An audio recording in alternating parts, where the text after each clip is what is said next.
I'm here with Lisa Frank, who is a very dear friend, as well as my legal counsel.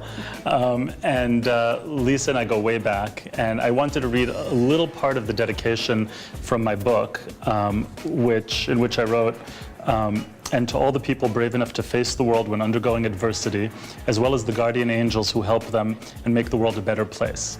And I wanted to share that because Lisa has always been one of the guardian angels for me. You really have. You know, she really looks out for me, and she's been such a devoted friend and fan of the product line and such a supporter.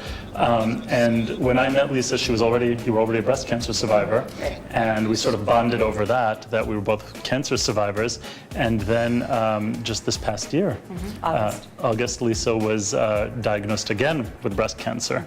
And had to go through the whole rigmarole again, if not more so. And we're going to show you on Lisa a couple of things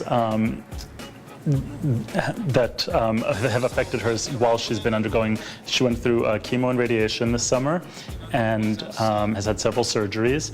And you look terrific, by the way. You know, so that's good. I mean, the hair is growing back, and I think that's just a matter of time. The eyebrows are growing back, but we're going to show how to fill them in. The complexion, a little bit sallow. So I want to show you how to break up the sallowness in the complexion, and also how to do a little bit of contouring. You're not on any steroids or anything, are you? No, I'm taking one medication, but it's not steroids. Okay, because you don't look like you're on steroids, is why I'm asking. And some people, when they're on steroids, they do get that very swollen pancake face. I know I certainly had it towards the tail end of my treatment because I was taking prednisone during chemo. And on the tail end, it was very cumulative. I got very kind of pancake faced, and my eyes became very like slits, you know, and my body felt very swollen. And so that's an issue that people always ask about, is how to contour, how to bring out the cheekbones. It's something I think we illustrate beautifully in the book, but I wanted to show it here on the DVD today too. So we're going to get started now doing Lisa's makeup routine. We're going to start with a little bit of concealer around the eyes, as always. That's always the first thing I do. Now I'm going to show you something I haven't done on anyone before, which you've seen me do steps like filling in people's eyebrows, doing the concealer, setting the concealer with powder, then doing the foundation, then doing eyebrows, then following the setting the concealer and the eyebrows again with a little translucent powder. But in reality, what I really do when I'm actually working as a makeup artist, or if I were doing it on myself, in order to save a few steps, I do the concealer first, which we've done, and then the miracle brow on the eyebrows if we're going to fill the eyebrows, and then set the whole thing with powder. Instead of doing step 1, then powder, step 2, then powder, just do it all at once. It's all about consolidating your routine. So instead of doing bronzer or foundation, now we're going to do the brows first, and then set the whole thing with powder. An important point during treatment especially, or when you're just out of treatment, look for products that are hypoallergenic. You know, you want to make sure that something isn't too heavily fragranced so that you won't have a reaction to it. Mascara should always be replaced after 3 months after using it, even if you've only used it once. Once it's touched your eye and you put the wand back in the tube, after 3 months you should replace it because bacteria develops. Other products like foundation, lipstick, can last 2 to 3 years depending on the formulas and what temperature they're kept at. It's always best to keep things at room temperature. When something smells funky, that means it's spoiled and you should toss it.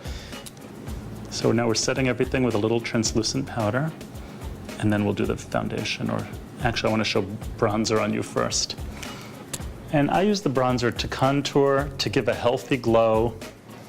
I found bronzer to be particularly fantastic while I was undergoing chemo, because I found each day I either looked a little pale, a little sallow. There was always just something going on with my complexion where I just didn't look healthy.